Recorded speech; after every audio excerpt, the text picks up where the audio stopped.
Zdravo, kako ste, and welcome back to the channel. It's once again time for a language overview, this time about Serbian, but before we get into the good stuff, I gotta answer a couple questions that may be on people's heads right now. First, as the title indicates, I'll be primarily focusing on and pronouncing words in Serbian, as that's the variety of Serbo-Croatia-Bosno-Montenegrin that I learned. However, as topics come up, if there's a dialectal difference among those languages, I will address it, so you'll hear a bit about the other varieties as well. And if you're wondering how I'm gonna handle the situation with the writing systems, well, you'll see. That'll be very fun for me, so let's go! So first off, let's see that history of the language. Serbian, or Srpski, is a South Slavic language in the Indo-European language family. The South Slavs first migrated into the Balkan Peninsula from the north in the 500s and 600s AD due to a variety of factors, but largely due to taking advantage of a dwindling Byzantine Empire, some of which they helped cause with raids. And then not long after, records were already talking about distinct Serb and Croat ethnicities. Nonetheless, they were neighbors this whole time, so their dialects didn't diverge that much. So from this point forward, we have to talk about the dialects in terms of specific features that linguists separate them by. So first, Serbian is Shtokavian. Now unfortunately, Shtokavia was not some magical medieval kingdom in southeastern Europe. That's what I thought when I first read it. Now, it's actually just a term coined to differentiate dialects by their word for what. Except then it gets confusing because there's Western Shtokavian where what is shto, as you'd expect, but then in Eastern Shtokavian the word is actually shta, and this is what applies to Serbian. This is all in opposition to the much smaller varieties, Chakavian and Kajkavian. And then the linguistic group is also split up by what they did with the ye sequence from Proto-Slavic, and all three groups are named, as you'd expect, by the result of that sequence followed by Kavian. These groups are Ekavian, which is basically Serbian, Iekavian, which is the rest of the countries, and Ekavian, which is only some scattered areas, mostly in southern Croatia, but also a little bit in northern Serbia. So for example, the word for river is reka in Ekavian, rijeka in Iekavian, and rika in Ekavian. But now let's get back to stuff on a timeline. In the beginning, all the writing in the region was done in Old Church Slavonic, which was also a South Slavic language, but it was on the eastern sub-branch with Bulgarian and Macedonian. The first documents written in Serbo-Croatian itself started appearing around the 1000s, although they were mostly Chakavian. Shtokavian literature would come a couple centuries later. Standardization of the language didn't happen until the 1800s at the end of the Ottoman period, and boy was it a mess. At first, Serbian and Croatian writers standardized two versions of Serbo-Croatian, or Croatia-Serbian if you ask the Croatians, one Cyrillic and one Latin, which were supposed to represent the same language. But as time went on, they drifted apart, and this was helped by the fact that the Austrian Empire was wary of Pan-Slavism and demanded the languages to be called either Serbian or Croatian, except for a brief period of time where it was called Bosnian instead. This back and forth continued over the 20th century depending on who was in power, and after the breakup of Yugoslavia in 1991, the language officially got its four different standardized forms we know. Today, the language in any variety is official in the 4 countries that use it and a recognized minority language in 7 countries. As for Serbian itself, it's official in Serbia, of course, but it's also co-official in Montenegro and Bosnia and Herzegovina, as well as a certain other place that may or may not be part of Serbia. Due to all the aforementioned confusion, speaker numbers can be a bit convoluted. Serbian has from 9 to 12 million native speakers, depending on your source, and I couldn't find any figures for L2 speakers. The entirety of Serbo-Croatian has about 18 million native speakers. Finally, we're out of the history. Now let's just relax with a bit of phonology. Serbian has 5 vowels and 25 consonants totaling 30 phonemes. Let's start with the consonants. Since this is a Slavic language, you may be wondering if there are hard and soft variants like there are in Russian or Polish. The answer is yes, but now that system is somewhat fossilized. You can see that there was sometimes a historical split, like in the cases of L versus Y and N versus Ny. In both cases, the paddled form is phonemic, but other than that, the consonants are mostly unitary. That being said, there is some hard-soft business on k, g, and ch, but we'll have to wait until the noun section to talk about that. So anyway, does Serbian have cross-linguistically rare phonemes? A little, although I will mention 2 pairs that are very close to each other. First, there's the voiceless post-alveolar affricate ch and the voiceless alveolo-palatal affricate ch. The other pair is both of those phonemes' voiced counterparts, j and j, although that one's less important since post-alveolar j was entirely loaned in like in naranjast or jip, both of which came from Turkish during the Ottoman period. Moving beyond that, consonants in Serbian have one allophone on them, regressive voicing assimilation. When there's a cluster of multiple obstruents, all the obstruents will take the voicing of the last one, but for reasons I can't explain yet, I'm not going to give examples of this until the orthography section. Note, however, that Serbian does not do the word final devoicing allophone found in so many other Slavic languages. So for example, in grad, the d is still voiced. And finally for consonants, r can be syllabic r, like in država or crn. Wait, was that a long syllabic consonant? Yes. In fact, syllabic r can do anything a regular vowel can, so now let's talk about vowels. First, as you just saw, Serbian has vowel length distinction between short and long. Any syllable can be long, but this often works together with something that can only happen to stress syllables. Serbian has pitch accent. The pitch can either be rising or falling, and all stressed syllables have one of these pitches, while unstressed syllables don't. For example, lisac has a long rising vowel in its stressed syllable, while leptir has a short falling vowel first, but an unstressed long vowel. I should also mention that most of the native speakers of Serbian I've talked to don't even realize that their language has pitch accent. While they definitely do it, it's very subtle, done slightly differently in different types of Serbo-Croatian, and rarely differentiates words, so pitch isn't nearly as important a part of the language as it is in like Swedish or Chinese. As for the stress rules, Serbian technically has mobile stress, meaning there are no hard rules, but it's most commonly on the first syllable. In fact, Serbian's pitch accent was created from the aftermath of a stress regularization event where if a later syllable was stressed, the stress would move to the earlier syllable, but with a rising pitch. I wrote a text wall about this in the video where I predicted several languages' futures, and I'll definitely talk about it again in the Slavic sound shifts video. But what this meant for my Serbian learning was that I very easily noticed a correlation between Russian words with later stress and Serbian words with rising pitch, so now to finish the sounds lightly, there's no vowel reduction.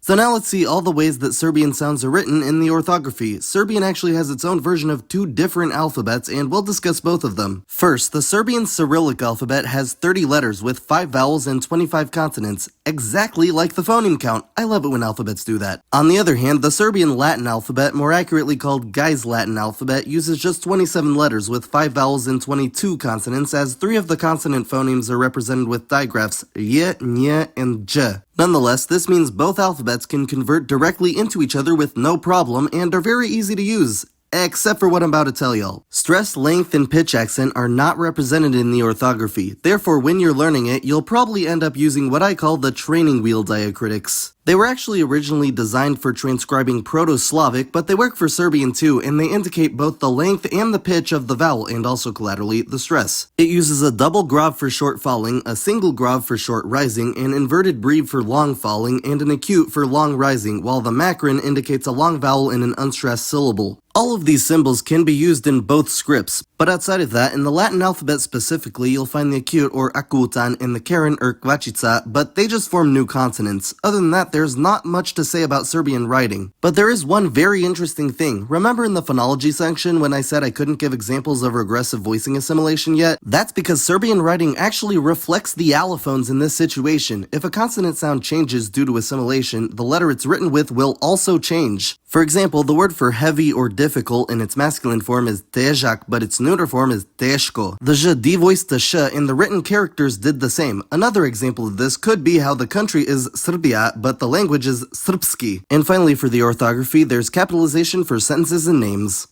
Now we're at the grammar, so let's see how words get organized. Serbian's default word order is SVO, or subject verb object. For a basic example sentence, we have Krastača stavlja mi rođu na pečurku. This means the toad puts dill on the mushroom. Word for word, it's subject, verb, object, prepositional phrase, SVO. But as with other Slavic languages, the word order is flexible. The words can move around without changing the meaning of the sentence. What you may not expect, though, is that Serbian has a restriction where if a clitic is in the sentence, it must be the second constituent, something known as vakanagzla. This applies to object pronouns, conjugations of the verb biti, meaning be, and the interrogative particle li. As for other matters of sentence structure, adjectives go before the noun, and numbers also go before the noun, while supplemental nouns go after the main noun. As well, the language uses prepositions, the ones that go before the noun. And finally, Serbian is pro-drop, so the subject pronoun is often omitted from the sentence.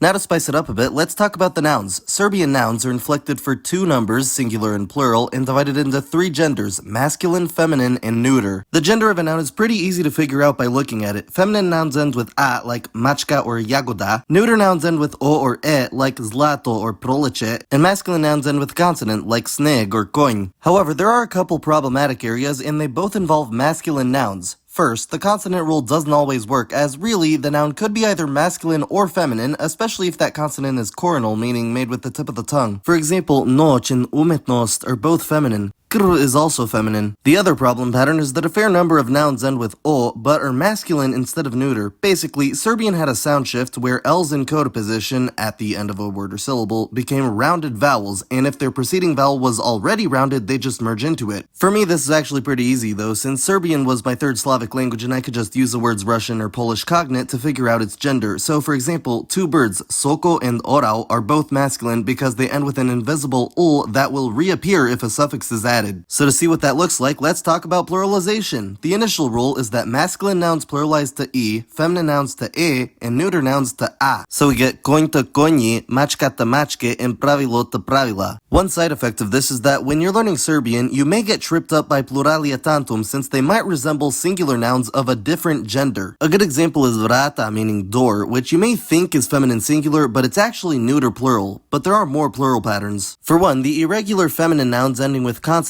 pluralize to e, like noć to noći. But even more interestingly, a good number of masculine nouns pluralize with an extra ov suffix before the e. Some examples are grad to gradovi, voz to vozovi, and luk to lukovi. Also, both the examples with disappearing L's from earlier use the suffix soko to soklovi and orao to orlovi. But what happened to the a? In that situation, unstressed short a disappears whenever a suffix is added. An easier example would be spisak to spiskovi. In addition, the ov suffix changes to ev if the preceding consonant was historically palatalized, like ključ to ključevi or kraj to kraljevi. Unfortunately, this additional suffix is something you'll have to learn individually with each masculine noun. And there's also the naturally dual body parts that take their plural from that older form, like oko to oči and uvo to uši, and in both cases, the plurals are feminine somehow. So now that the plural's out of the way, we can get to the cases. As you'd expect of a Slavic language, Serbian has 7 cases: nominative, accusative, genitive, dative, instrumental, locative, and vocative. The nominative case is just the subject of the sentence, and that's the form you'll find in a dictionary. The accusative case indicates either the direct object or the destination of a verb of motion governed by these prepositions, which is a fancy way of saying that the accusative goes after them. The genitive case indicates the possessor and is also governed by these prepositions, which mostly have to do with origin since the PIE ablative case had merged into the genitive by Proto-Balto-Slavic. Then, the dative case indicates the indirect object and has these prepositions. The instrumental case can be used either by itself for a tool being used to do something or with these prepositions. Then, the locative is used with these prepositions but only if they indicate a location. A destination would take the aforementioned accusative case. This is a widespread feature of Indo-European languages with cases. For example, ustanu sam with the locative means I'm in the apartment, but vraćam se u stan with the accusative means I'm going back to the apartment. And finally, the vocative case is used when you're addressing someone or something, but weirdly, I've heard from native speakers that it sounds unnatural to put someone's name in the vocative today. So we've seen what all the cases do, now how do they look? Well, outside the nominative, we've already covered that. First, covering just singular nouns, the accusative is somewhat interesting. The feminine has its own form ending with u, while neuter nouns just match the nominative. But for masculine nouns, they match the nominative if they're inanimate. But if they're animate, meaning it's a person or animal, then it'll instead match the genitive. So then how do you make the genitive? It's not too hard. Masculine and neuter take a endings, and feminine nouns take a endings. Then, the dative and locative have an interesting dynamic going on. For all genders, their written forms are identical, ending with u for masculine and neuter and e for feminine. However, they may have different pitch, especially if the default base form and the dative have a falling pitch, the locative may have a rising pitch. For example, the neuter noun more has a dative form of moru with falling pitch, but a locative form of moru with rising pitch. Moving on, for the instrumental case, all singular nouns end with om, although masculine and neuter nouns may change that suffix to m if their last root consonant was historically soft, like with the aforementioned example of more, it becomes morem. And finally, the vocative case can be a bit tricky. For neuter nouns, it matches the nominative, and for feminine nouns ending with a in the nominative, the suffix is o. But for masculine nouns, the suffix is normally u, but it's e instead if the final consonant of the noun is palatal, like with coin becoming konju. Now onto the cases in the plural. To get the easy one out of the way, the vocative matches the nominative. The accusative also matches the nominative for feminine and neuter nouns, but for masculine nouns, the e suffix instead becomes e. Then, the dative, instrumental, and locative all have the same suffix for plural nouns, ima, except for feminine nouns ending with a, which have ama. And the genitive plural is pretty interesting. It ends with long a, and a lot of the time, a preceding short vowel inside the root will also become long. For example, the word for house is kuća, and its genitive plural form is spelled exactly the same, but it's pronounced kuće. kuća. So if you hear a word in Serbian that sounds like it's getting really dragged out at the end, it's probably a genitive plural. But before we leave the cases, there are two other things to tell you. First is that the feminine nouns that end with consonants have their own system entirely, where most of the suffix vowels change to E. Here's a chart. Note that the long vowel in the genitive plural still applies though. And finally, for masculine nouns that end with a velar consonant, those being ka, ge, and cha, certain cases trigger palatalization of that consonant. So here's the case chart for vojnik, which means soldier. In particular, the vocative singular changes the k sound to ch, becoming vojnice, and most cases in the plural change the k to t,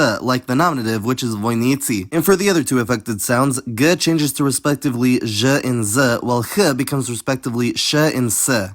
Now we'll breeze through the article section. As you may expect, Serbian doesn't have any anaphoric articles, words like or the, but on demonstrative articles, there's a three-way distinction between proximal oi, medial tai, and distal onai, although it should be mentioned that the latter two are often interchangeable in more casual speech. All three forms get inflected kinda like adjectives. Alright, now we'll see Serbian pronouns, so here's the big chart of them and we'll see what we notice. First, don't worry about the vocative, that's only a thing for nouns, just use the nominative if you need to. But anyway, there are a couple things to address, like why are some spots on the chart filled by two words? A good number of Serbian pronouns, particularly in the accusative, genitive, and dative cases, have a longer form which is used after prepositions and a shorter form which is used in any other situation, but keep in mind that the short form is subject to the Vakanagelslaw thing we talked about earlier. It always has to be the second constituent in the sentence. Now let's look at how the third person is divided up. It's the same as the nouns, with the singular and plural both divided into three genders. The endings on the nominative pronouns even helpfully match those of the nouns. There are also reflexive pronouns which always refer back to the subject, regardless which person that is. So moving on, Serbian honorifics are pretty standard for European language. It has TV distinction, so the second person plural pronoun vi can replace singular ti for more respect. This, of course, can happen to any case, and it also affects verb conjugations. So finally, let's look at the possessive pronouns, which go before their noun. The main thing to note here is something that may surprise speakers of other Slavic languages. Serbian has fully inflectable possessive pronouns for the third person. They decline like adjectives in their njegov for his and its, njen for her, and njihov for their. The other possessives are fairly standard for Slavic languages, though. Here's moj, tvoj, naš, vaš, and of course svoj, the reflexive one.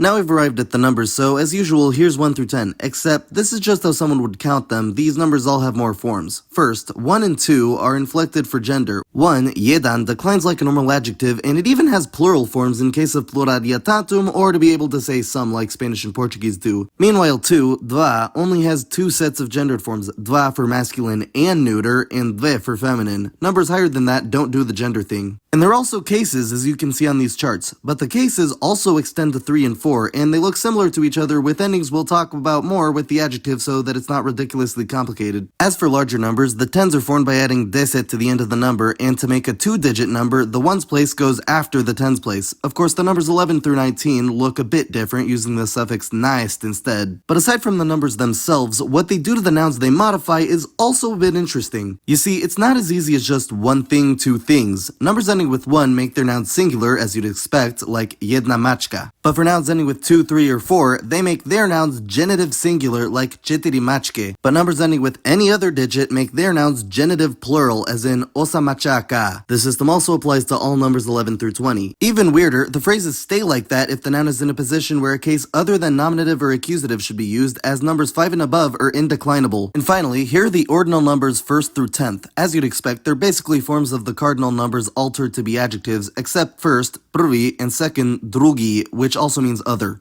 Since we've been talking about adjective declension so much, why not go there now? Here's the chart of adjective declensions, and as you'll see, they inflect for 6 cases, 3 genders, and 2 numbers, just like everything else that's not a noun. A lot of the endings are the same as for the corresponding noun form, but some of them are different. But now for the bad news. This is only half of the chart. You know how Serbian doesn't have definite or indefinite articles? Well, it still represents that concept, but in the form of the adjective suffix. These forms I just showed are for definite adjectives, when you know precisely which noun you're talking about. The forms for the indefinite adjectives are sometimes different, particularly for masculine and neuter singular nouns. In the singular, the indefinite forms perfectly match the equivalent noun suffixes, while in the plural, where definiteness doesn't matter, there are some differences. Namely, the dative, instrumental, and locative cases all end with im for adjectives, and most distinctly, the genitive plural ends with ich. But with all that being said, the definiteness distinction seems to be on the way out in favor of always using the definite adjectives, and the Serbian speakers I've talked to don't really acknowledge the distinction that much. It also doesn't help that some adjectives can't take indefinite suffixes.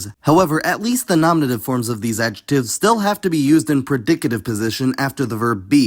That's a thing in Serbian. So now for other stuff. To form an adverb from an adjective, you just put it into the neuter singular nominative form, the one that ends with o or e. And finally, Serbian adjectives have comparative and superlative forms. They're both relatively light work. The comparative is made by adding the suffix e onto the adjective, and this is a fully inflectable suffix that could go into any case, although the inflections only match the definite forms. There are some irregular comparatives though, like dobar te bolji, mal te manji, and velik te veći. Then to make the superlative, you simply take the comparative form and add the prefix nai to the beginning, and that's it. And now we're at the verbs. As you'd expect with the Slavic language, Serbian verbs are split up by aspect, those being either imperfective, the verb happens continuously or repeatedly, or perfective, the verb has a clear start and end. However, when you look up a Serbian imperfective verb and try to find its perfective counterpart, you will often be disappointed. This is because Serbian makes intense use of the Slavic prefixing system, in which to make an imperfective verb perfective, you need to add a prefix that indicates the abstract directionality of the verb. But then the verb has extra information, so if you want to make that extra detailed verb imperfective, you change the infinitive suffix. Fun. So what is the infinitive suffix? It's t, typically preceded by a vowel. To give an example of what I was just talking about, there's the imperfective verb gledati, meaning look. And then one of the prefixes you could add is po, giving us pogledati, but you could say this more accurately means glance at. So then if you want to make glance at imperfective, what's that verb? It's pogledavati with a different suffix, and you'll find this pattern very frequently on prefix verbs. And most other relations between the aspects on a verb behave similarly, like pisati and napisati, udarati and udariti, sedeti and sesti, along with some weirder combinations like nalaziti and nachi. Yeah, there are some other possible endings on infinitive verbs like sti, which you just saw with sisti, and another example is yesti. There's also chi, like in ichi or pobechi. But with all this talk of infinitives, I need to mention that as part of the Balkan Sprachbund, Serbian actually really hates using infinitive verbs. In sentences where you may be expecting an infinitive, Serbian will instead form a subordinate clause with da, the conjunction meaning that, followed by the appropriately conjugated form of the verb. So like, I want to travel in Serbian isn't hoću putovati, but instead it's hoću da putujem, literally, I want that I travel. And now that I've shown y'all two present tense verbs, let's continue on that theme and go into the conjugation. In order to cover everything I need to, the regular example verbs I'll use will be slušati, razumeti, videti, skočiti, gurnuti, popeti, peći, jesti, and verovati. First, let's look at the present tense, so here's slušati. As with most European languages, it's just 3 people, 2 numbers, nothing too strange. Especially remember the highlighted suffixes, these are pretty consistent themes across the rest of these verbs we're about to see. Now here's razumeti, and the only real difference between this one and the last one is the stem vowel. It changed from a to e, just as you'd expect. But then there's videti, and its present tense forms have e instead. Yeah, this happens on eti verbs where the last root letter is de or te. Also notice how the third person plural form just ends with e. Similarly, here's skočiti, which as you'd expect has all the same suffixes as videti, but those y'all who speak other Slavic languages are probably now like, wait, so Serbian has a present tense for perfective verbs? Is that even possible? Yes, it is. Going back to the thing we talked about earlier regarding Serbian's disdain for actually using infinitive verbs in sentences, here's that sentence again, hoću da putujem. Now in this case, the action I want to do happens to be imperfective, but if that action is instead perfective, like I want to jump, then that'd be hoću da skočim. The jumping would happen one time, so it's perfective, and it's also present tense, so that's how that works. Now here's gurnuti, also perfective by the way. It's a bit interesting since you'd expect more u, but you only find it in the third person plural. The rest of the conjugations have e instead. Weirdly, verbs whose infinitives end with eti with a long e behave very similarly as we can see here with popeti. I should also mention that this verb only exists reflexively, so it has to be accompanied by the reflexive pronoun se. Moving on, here's peći, and you'll see it has the endings you'd expect as far as vowels, but the stem consonants are mostly post-alveolar che, not the one found in the infinitive, and the third person plural has ka.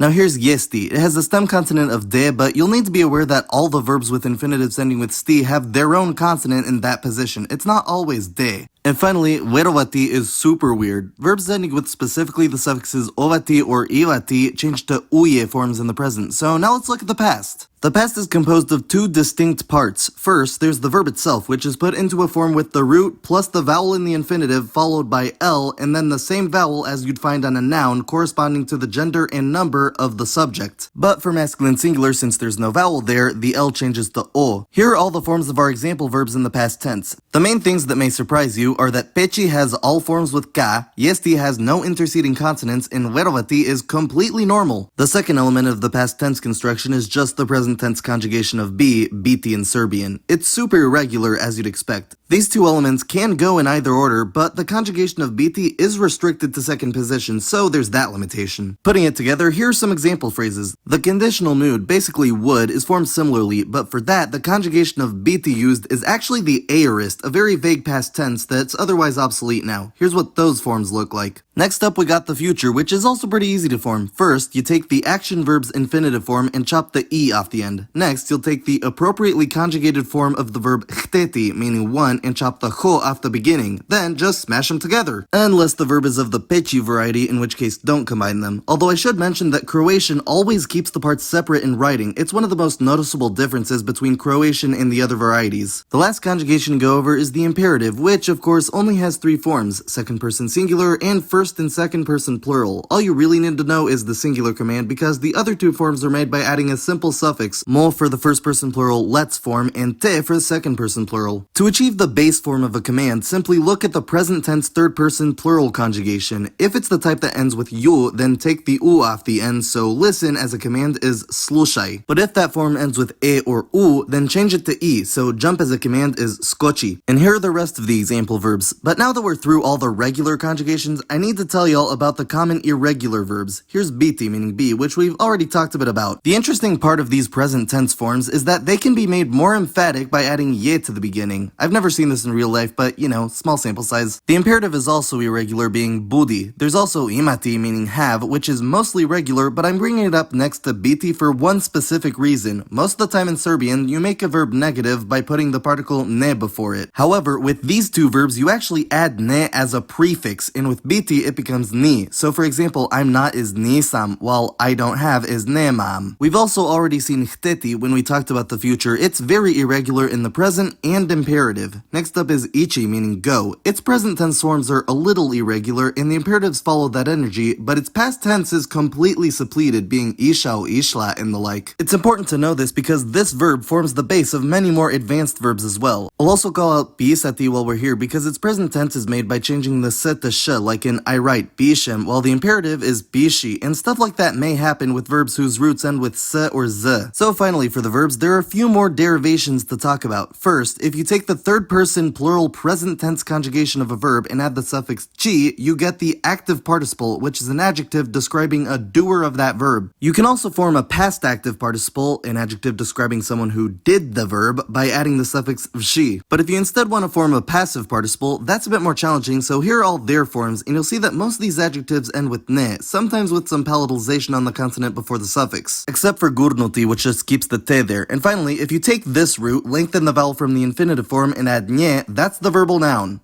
Now before doing example sentences, there are two miscellaneous topics to cover, first being that the conjunction that is split up two ways in Serbian. If you're connecting a whole clause to the subordinate clause, then the word is da. Yes, that's also how you say yes, just deal with it. For example, I see that you're wearing a shirt is vidim da nosiš majicu. However, if you're just connecting the main clause's object to the subordinate clause, you'll use the appropriately inflected version of koji for the gender number in case of that noun, should it have been in the subordinate clause. So if you want to say, I see the shirt that you're wearing, that's vidim majicu koju nosiš. Koju because the shirt is feminine, singular, and accusative in the subordinate clause. Contrast this with, you're wearing the shirt that has purple dolphins. Nosiš majicu koja ima ljubičaste delfine. This time, the shirt's role in the subordinate clause is nominative. The other topic is that there are two words for and in Serbian. It's pretty standard for Slavic languages, but they use e if there's no contrast and a if there is a contrast.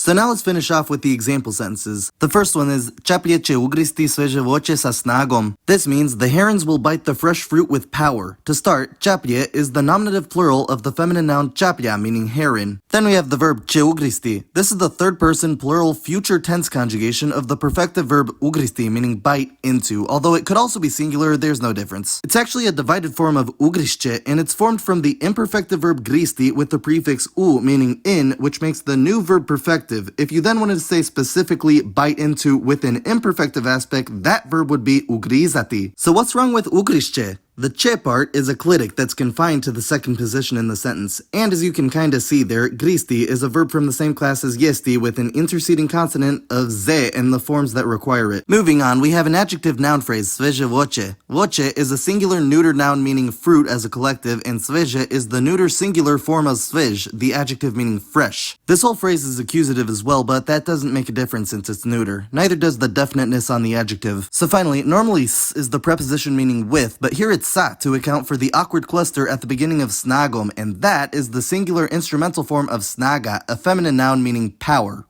The other example sentence is Jasto koji obuzdava pevača hoće da staviš hleb u peć. This means the lobster who's holding back the singer wants you to put the bread in the oven. First, jastog is the masculine singular nominative noun meaning lobster, nothing too hard about that. It's followed by koji, the masculine singular nominative conjunction indicating that this lobster is the subject of the next clause. So then we have obuzdava, the third person singular present tense conjugation of obuzdavati, the imperfective verb meaning restrain. After that we have pevača, the accusative singular form of the masculine noun pevač, meaning singer. Note that this accusative form matches the genitive and not the nominative because the noun is animate. It's also not the genitive plural form. That would be pevača, with the final a also long. Now back into the main structure of the sentence, hoće is the third person singular present conjugation of hteti, meaning want. It's an irregular we discussed earlier, and it still refers back to that lobster from the beginning of the sentence. After that, remember how Serbian doesn't use infinitives and instead forms subjunctive phrases for situations like I want to travel? Well, that structure also works for people other than the subject being desired to do things. So staviš is the second person singular present conjugation of staviti, the perfective verb meaning put. Therefore, this bit of text means literally the lobster wants that you put, or more naturally in English, the lobster wants you to put. Then there's just chleb, the masculine singular noun meaning bread, in the accusative case which we can't see. And finally, u is the preposition meaning in, and pech is the feminine singular noun meaning oven, and being after u, it's in the accusative case to indicate that it's a destination. To close out, srpski je vrlo zbunjujući jezik. Ima većinu teških stvari koje biste očekivali iz slovenskog jezika, ali ima također tonski akcenat koji izvorni govornici ne znaju da postoji. Pored toga, dok sam pravio ovaj video, zatražio sam da mi srpska prijateljica provjeri moje rečenice, a bukvalno je većina njenih ispravaka bila ta reč je hrvatska, pa nagađam da sam slučajno također učio hrvatski. Ali još mi je drago da sam već znao ruski kad sam učio srpski, jer pomagalo mi je toliko s tonskim akcentom i skrivenim le. Nadam se da vam se svidjelo ovo, kliknite na sviđa mi se i zapratite ako je to istina. Hvala na gledanju.